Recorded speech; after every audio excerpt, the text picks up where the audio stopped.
important.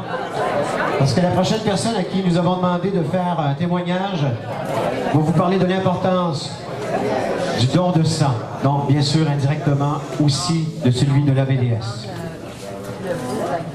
Il est un exemple de courage, de force et également de chance.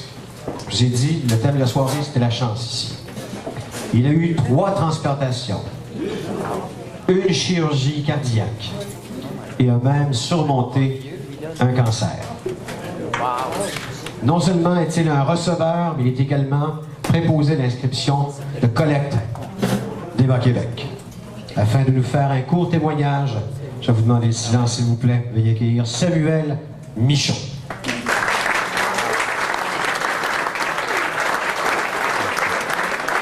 Merci beaucoup, Éric. Bonsoir tout le monde. Bonsoir. Vous avez bien mangé? Oui. Eh bien oui, Samuel, je suis vraiment content d'être ici avec vous ce soir. Parce que, en quelque sorte, si je suis ici avec vous, c'est grâce à votre travail.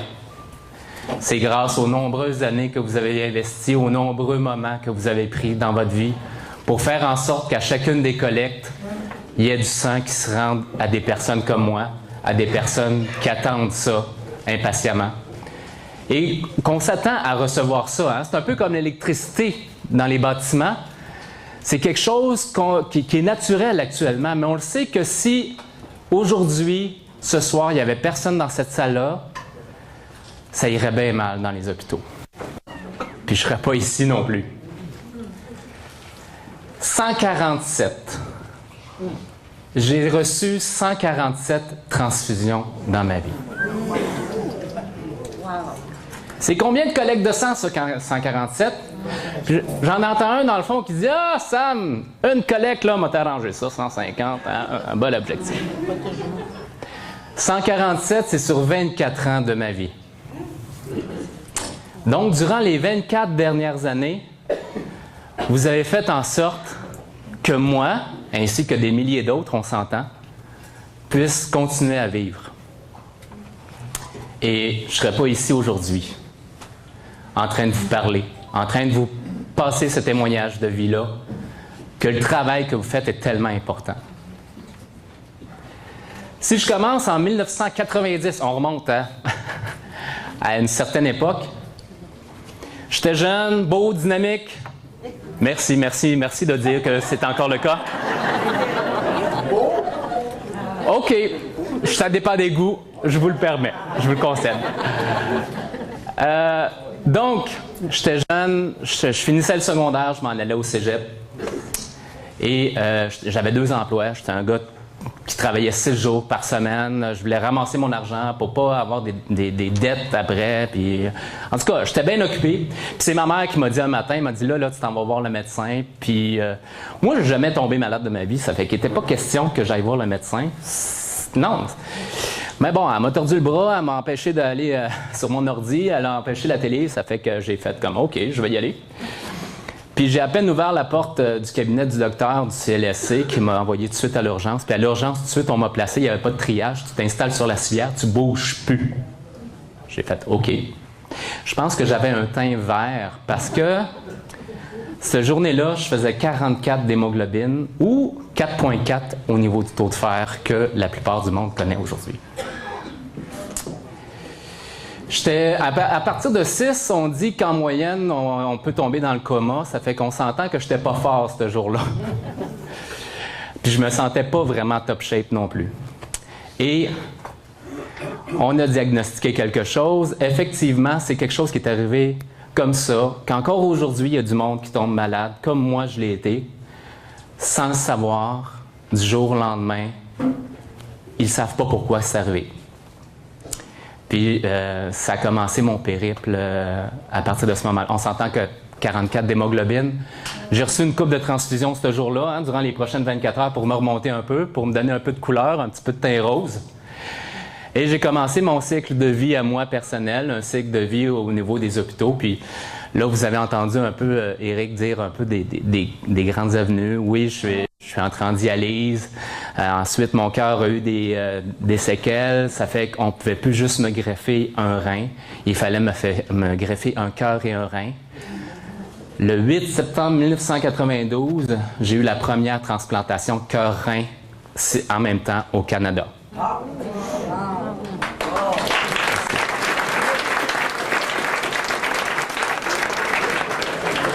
En fait, j'ai fêté mes 22 ans dernièrement. J'ai fait une conférence à des amis. 200 personnes dans la salle. Ça a été un moment inoubliable pour moi. Ça a été extraordinaire.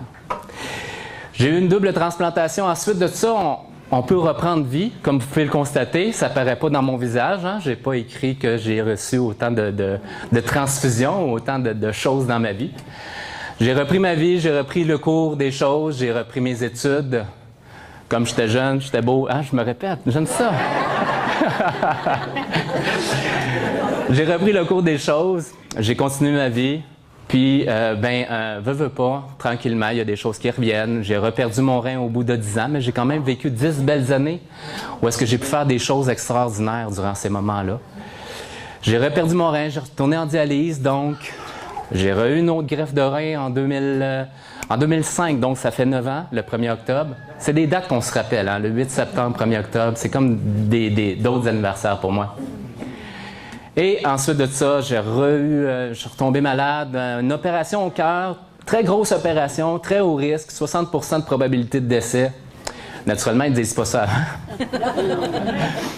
Et suite à l'opération qui a été un succès, je me rappelle précisément m'être réveillé dans la chambre, dans la salle, dans la chambre d'hôtel, dans la chambre de l'hôpital, pardon. Et on venait de me transfuser 2 kilos, on était inquiets, il y avait quelque chose qui se passait pas comme il faut, je faisais 61 d'hémoglobine, le lendemain 2 autres kilos, c'est qu'on s'entend que ces 4 transfusions-là m'ont sauvé la vie à ce moment-là parce que je faisais une hémorragie à l'intérieur. Ils ne savaient pas où, ils ne savaient pas quoi faire, est-ce qu'on réopère, mais on ne sait même pas c'est où exactement.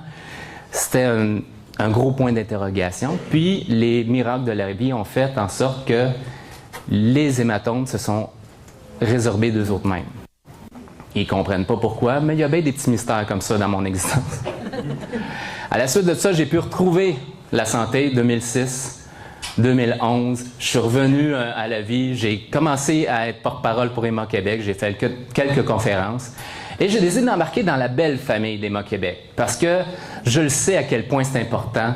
Je le sais à quel point le don de sang peut faire la différence chez une personne. Alors, je voulais faire partie de cette équipe-là formidable. 2011, je suis retombé malade, je perdais mon sang. Entre 2011 et maintenant, comme vous avez entendu, j'ai eu une mycobactérie, j'ai eu le cancer. J'ai reçu quand même 50 transfusions durant cette période-là, durant les 3 dernières années.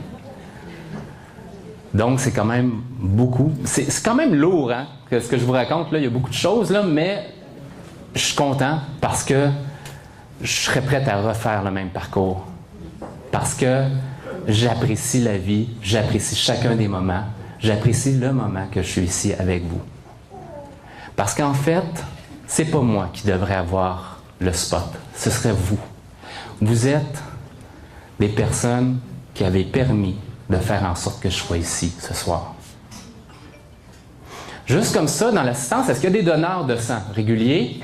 Est-ce que vous pouvez vous lever? Oui? On va dégourdir un peu les pattes. Bon! Merci! Des bénévoles? Des bénévoles? Hein? Oui, bonjour, bonjour, merci, merci. Vous faites partie de cette belle famille-là. Des employés, il y a aussi des employés d'Héma-Québec ici. Merci tout le monde. Vous savez, autant il y a un jour quelqu'un qui a signé sa carte de don d'organes, qui m'a permis d'avoir ce cœur-là, autant il y a un chirurgien qui m'a greffé ce cœur-là, qui est dans mon corps, qui pompe le sang, que vous allez chercher. Autant que vous êtes le cœur d'Héma-Québec. Vous êtes ce qui permet à Héma-Québec de pouvoir faire cette belle chaîne de vie-là. Sans vous, je ne serais pas là. C'est aussi simple que ça. Sans votre travail, puis je sais que des fois, c'est pas facile. Je sais qu'on se lève un matin, on n'a pas le goût. Ça ne tente pas. Puis pourtant, on se donne un coup de pied derrière, puis on se dit « OK, il faut que j'y aille ». Parce qu'en quelque part, en bout de ligne, il y a quelqu'un qui va recevoir de qu'est-ce que je vais donner, de qu'est-ce que je vais faire aujourd'hui. Merci à vous. Merci, puis c'est à moi de vous faire un stand-up. Restez assis, c'est à moi de vous faire un stand-up ovation. Vous allez pouvoir dire au moins une fois dans votre vie que vous l'avez reçu un. C'est de la part de quelqu'un qui est extrêmement reconnaissant de qu'est-ce que vous avez fait. Merci, passez une très belle soirée.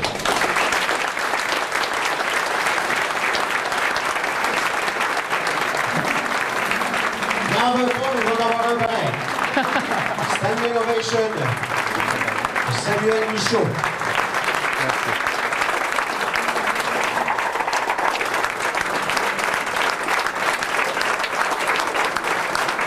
Ce que vous venez d'entendre là, c'est une portion de sa conférence qui a pour nom « Prendre sa vie à cœur ».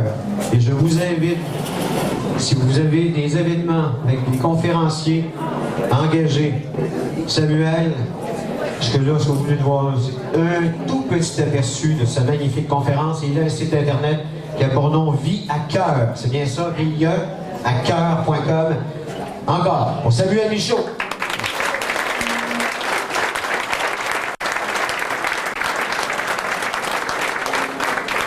Vous avez été d'une écoute extraordinaire. On fait d'autres prix de présence? Vous êtes prêts? Vous avez encore vos billets?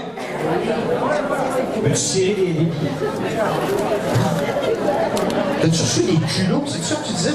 Oui, oui, oui. Ben, toutes sortes de produits, en fait. OK. Fait que le culot, toi, tu l'as reçu, c'est ça? Oui, j'ai du culot, j'ai du culot. OK. Un des deux certificats de 25 $ pour le restaurant Otavio de Ville-Saint-Laurent, coin Marcel-Laurent et Côte-Vertu va à quel numéro? Numéro 116. Numéro 116. Oh! OK, on tire un autre numéro.